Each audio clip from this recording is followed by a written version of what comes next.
देवरिया जनपद के रहने वाले चंद्रेश कुमार सिंह, जो कि कांग्रेस यूथ कांग्रेस के पूर्व प्रदेश प्रवक्ता रह चुके हैं, उनका एक लेटर इस समय राजनीतिक गलियारों में तेजी के साथ घूम रहा है। और उस लेटर को उन्होंने इसलिए लिखा क्योंकि कांग्रेस पार्टी की जो कमेटी है उसमें तमाम तरीके की का उन्होंने आरोप लगाया है। क्या है पूरा मामला, हमारे साथ खुद चंद्रेश कुमार सिंह जी हैं। चंद्रेश जी, क्या है पूरा मामला? देखिए, उत्तर प्रदेश कांग्रेस कमेटी पर इस समय संदीप सिंह और उनके 2-4 नुमाइंदे हैं, उनका अवैध कब्जा है। हमारी लड़ाई उत्तर प्रदेश कांग्रेस कमेटी को संदीप सिंह और उनके जो राजनीतिक माफिया है जिसको उन्होंने कांग्रेस कमेटी में बिठा रखे हैं, उनसे मुक्त कराने की है और कांग्रेस के कार्यकर्ताओं को उनका हक दिलाने की लड़ाई है, न्याय दिलाने की लड़ाई है। आपने राहुल गांधी जी को एक लेटर भी लिखा है, उस लेटर में क्या लिखा है? राहुल गांधी जी को जो मैंने पत्र लिखा है उसमें पहले उनको स्वतंत्रता दिवस की बधाई दी है, कार्यकर्ताओं को बधाई दी है और जो मूल बातें हैं, पहली बात तो उत्तर प्रदेश कांग्रेस को संदीप सिंह और अनिल यादव के जो अवैध कब्जे हैं उस पर उसे मुक्त कराने की बात की गई है। दूसरा आरोप है कि उत्तर प्रदेश में ये लोग संगठन में पैसा लेकर पद बेचने का काम कर रहे हैं, ये बंद होना चाहिए। और तीसरा जो आरोप है कि महिलाओं को पद का लालच देकर उनका शारीरिक और मानसिक शोषण करने का प्रयास करते हैं, ऐसा चर्चा हो रहा है राजनीतिक गलियारे में, कांग्रेस कार्यालय में ऐसा लोग कहते हैं। तो यदि लोग ऐसा कह भी रहे हैं तो कोई ये बहुत बड़ी बात हो जाए, उससे पहले संबंधित मामलों को संज्ञान में लेते हुए राहुल जी को इस पर कार्रवाई करनी चाहिए और संदीप सिंह, दिनेश सिंह और अनिल यादव, ये जो लोग अवैध कब्जा किए हुए हैं, इसको कब्जे से मुक्त कराना चाहिए। ये संदीप सिंह का क्या पद है? संदीप सिंह प्रियंका गांधी जी के पीएस हैं और आश्चर्य की बात है कि जब प्रियंका जी उत्तर प्रदेश की प्रभारी बनी तो संदीप सिंह का पूरे संगठन पर कब्जा हो गया। प्रियंका जी के नेतृत्व में संदीप सिंह ने उत्तर प्रदेश में विधानसभा का चुनाव अपने लोगों को लड़ाया। टिकट जिसको दिया गया उसको 50 लाख रुपए भी दिए गए, ऐसा सुनने में आया।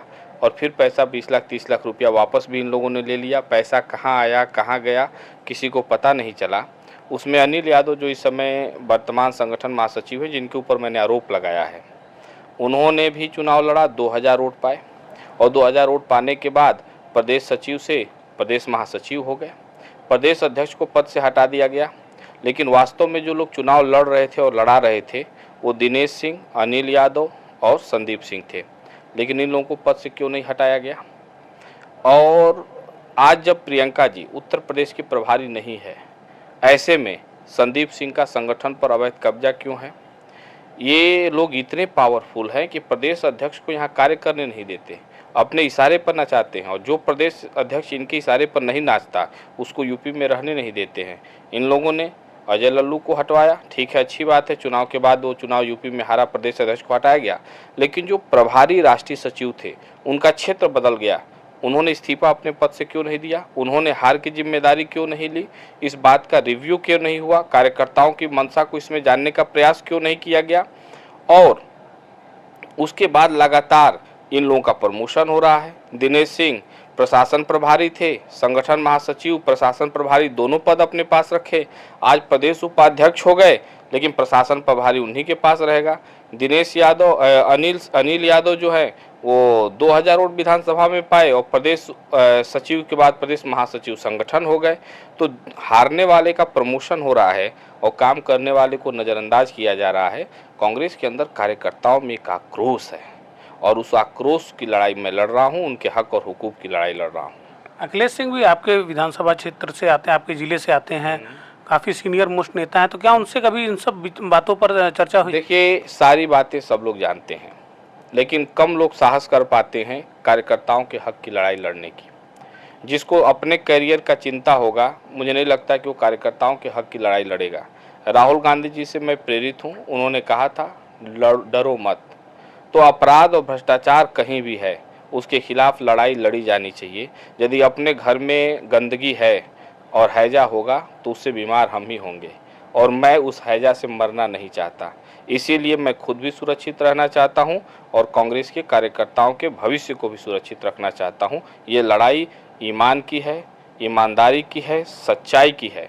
और मैं ये लड़ाई इसलिए भी छेड़ा हूँ क्योंकि मैंने अपनी नंगी आँखों से उत्तर प्रदेश कांग्रेस कमेटी में गांधी के विचारधारा और मूल्यों की हत्या होते देखी है। इंदिरा गांधी जी ने, राजीव जी ने जो बलिदान दिया, उस बलिदान का गला घोटते हुए मैंने देखा है। मैंने देखा है कि किस प्रकार से राहुल गांधी जी के अरमानों पर पानी फेरा जा रहा है। ये लोग राजनीति को धंधा बनाए हुए हैं और राजनीतिक मूल्यों का, संविधान का और संवैधानिक मूल्यों का, स्वतंत्रता आंदोलन के आदर्शों का जो ये गला घोट रहे हैं, ये कतई एक सच्चा कांग्रेसी बर्दाश्त नहीं कर सकता। इसकी चाहे जितनी भी कीमत चुकानी पड़े, ये लड़ाई हम अंतिम सांस तक लड़ेंगे। प्रियंका गांधी के पीएस पर आपने आरोप लगाया है। प्रियंका गांधी जब प्रदेश की प्रभारी बनी तो उन्होंने एक नारा दिया था, लड़की हूँ लड़ सकती हूँ, और महिला कार्यकर्ताओं के साथ इस तरीके का कृत्य किया जाता है या आरोप है। लड़की हूँ लड़ सकती हूँ प्रोग्राम में जिन्होंने पोस्टर गर्ल थी, उन लोगों ने भी ये आरोप लगाए और ये आरोप इन्हीं लोगों के ऊपर लगा था। उस समय शायद प्रियंका जी ने इस बात को गंभीरता से नहीं लिया।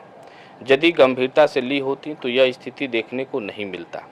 प्रियंका जी को चाहिए, देखिए एक मैं बात कहना चाहता हूँ कि कोई भी व्यक्ति हो, मैं हूँ या आप हूँ, यदि हम किसी आदर्श, किसी मूल्य, किसी सिद्धांत या दर्शन की बात करते हैं तो वो हमारे व्यवहार में झलकना चाहिए। चंद्रेश कुमार सिंह को कब ऐसा लगा कि वो कांग्रेस में उनका शोषण हो रहा है या जो जो लोग हैं वो उनका शोषण? मेरे शोषण का है ही नहीं। किसी की इतनी कहाँ औकात है जो मेरा शोषण कर सके। राजनीति से मेरे घर का खर्चा नहीं चलता है।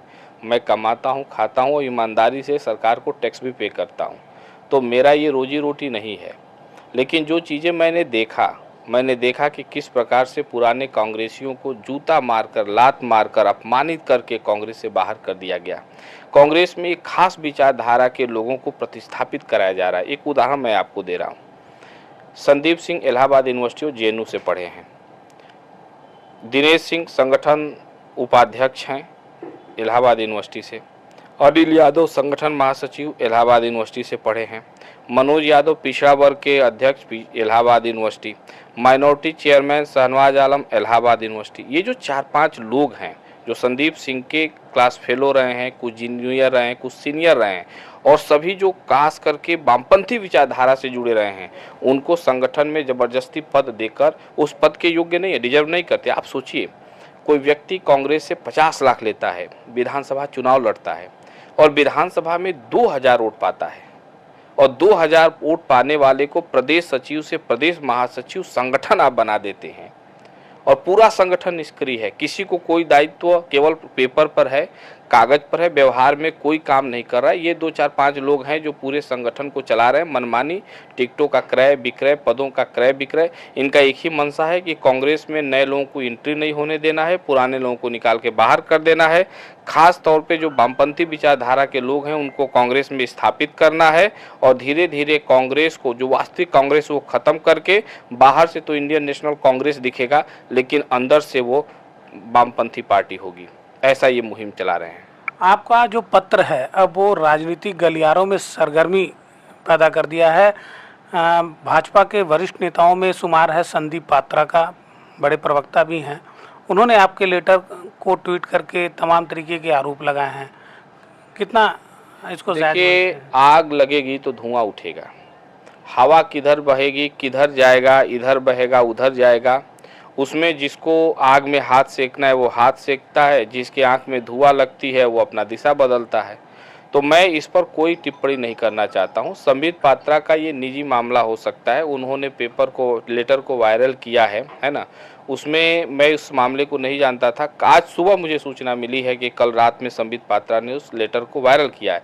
वो कहाँ से हुआ है, किसने किया? मैंने तो राहुल जी को पत्र लिखा, लेकिन अब लेटर वायरल हो ही गया है और मीडिया के द्वारा मुझसे पूछा जा रहा है कि संदीप पात्रा ने एक लेटर वायरल किया। अब कहाँ से हुआ ये एक अलग विषय है, लेकिन यदि मैंने पत्र भेजा है तो उसकी जिम्मेदारी मैं लूँगा, और मैं उस पर अपना स्पष्टीकरण दे रहा हूँ कि हाँ मैंने पत्र लिखा है।